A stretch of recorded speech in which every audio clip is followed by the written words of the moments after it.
Hi everyone, welcome back. Today I wanted to discuss resource allocation and prioritizing SEO and website optimizations. Okay, so being in-house at a SaaS enterprise company, you become the subject matter expert.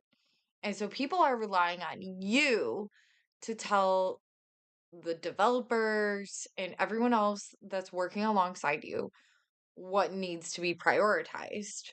Okay, so how, as the SEO, how are you going to prioritize? For me specifically, I look at what is the low lift and high impact. Because if my job is safe because they see the value of SEO, then I would be recognized as legit and someone that they want to keep on board and go to for questions or advice on which way to grow the SEO program. So the thing is, when you're new at SEO, you're not really aware of the areas and the four pillars of what's actually going to move performance and start getting business goals. So if you're focused on getting leads or calls into the website, or to the business, then you're gonna struggle really identifying what to focus on when you first come into the account. If you are prioritizing, you know, technical fixes and things like that, you may be prioritizing something that isn't going to produce performance metrics. So let's break it down.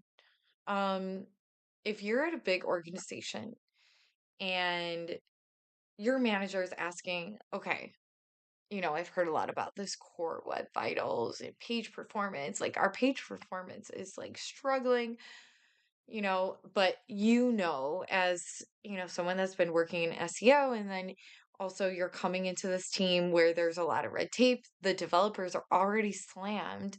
So I feel like this is the this is the dynamic in a lot of different organizations where anything you want to fix on a website has got to go through other approvals and other dependencies and things like that. So you really need to think, what is something that I can be enabled on my end?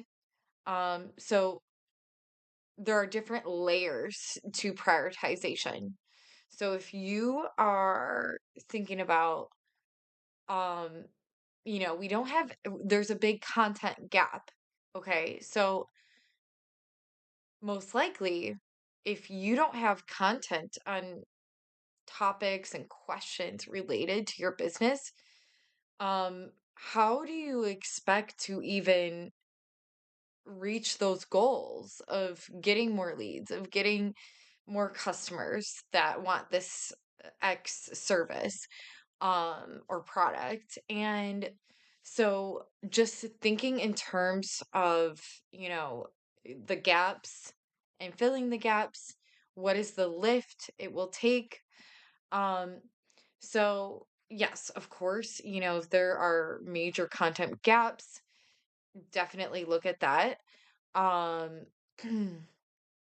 I would say that's usually like, a big one. But with that, there are dependencies because there's the content writers. You have to go through the whole content workflow. But I mean, it's worth it. If you need content on that website, then you have to go through that whole process. Um, Okay, what's next?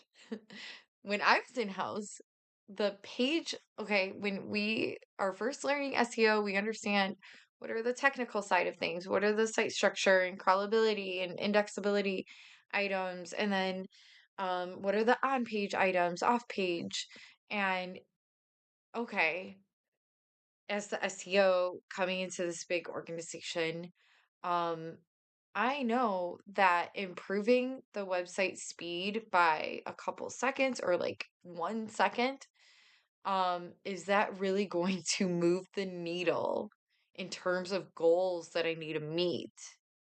Getting more calls, getting more demos booked, things like that. Um, Most likely, you changing the image on a page or whatever is not going to get you there. And why is that? Um, Google will still rank slow websites.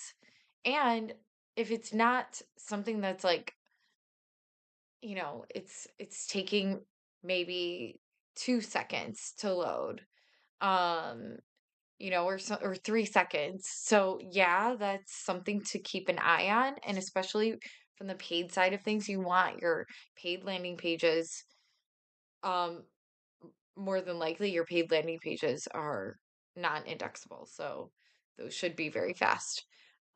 Those should be built with performance in mind. So when you're looking at the organic pages, okay, Google ranks pages that are not the fastest all the time.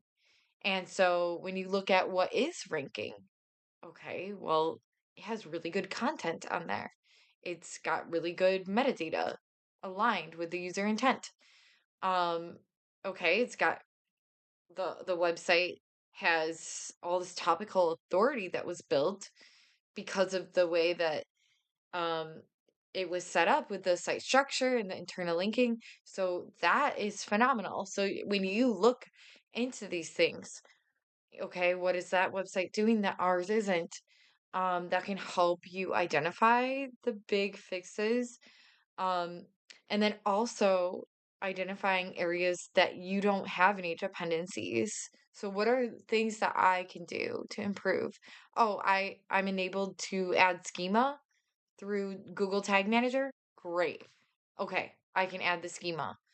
Um, okay, what else? I can refine the metadata without a ton of like I'm enabled, I'm in there in the back end, I'm able to actually modify that metadata. I don't need the devs to do that.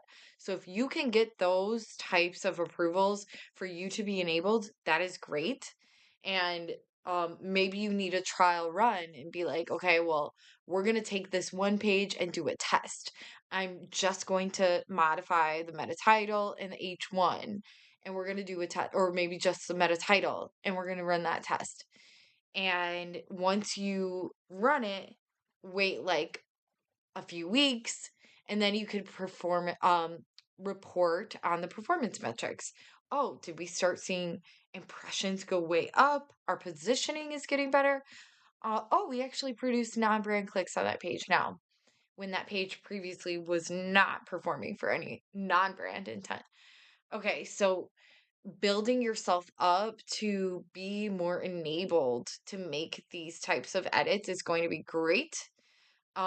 Because as a long time SEO strategist, I will tell you that the metadata, the meta title, I front load with the target keyword, and then geo as well. And what does your geo targeting look like? And I also do the same for the H1 and make it concise and targeting the keyword, and then also including the geo if that's applicable for this situation. So um that is, huge. So if you are enabled on the metadata, that's great. Um but if you are prioritizing just based on like what Google's telling you, like, oh well, core web vital, oh, you're failing core web vitals, and then that's alarming to you or people around you, I would encourage you to stand your ground and be like, okay, well, I would rather have the devs prioritize getting this content published rather than these performance metrics, because we don't have content that speaks to this intent. So we're missing the opportunity. Um, so I think just thinking about it in terms of business outcomes, like if you do this change, what's going to happen and how can that help you achieve your goals? Um so, if you're prioritizing like any of those technical issues, when you have poor internal linking, flat site structure, maybe index bloat, all these other things that you can tackle that actually establish trust with Google and build topical authority, then you're missing the boat. You're prioritizing the wrong thing. And you really have to get good at, doing tests and seeing the impact. And um, I think that will help get stakeholders on board if they're seeing like, well, I just did this small change in the meta title alone and we saw this shoot up. So that's what I wanted to discuss today. If any of you have any questions about what should you prioritize or how to, get um buy-in for something that you want to push, just let me know in the comments. I love brainstorming and I'd be happy to help shed any light on any of these topics. So, like and subscribe if you like the content. See you next time.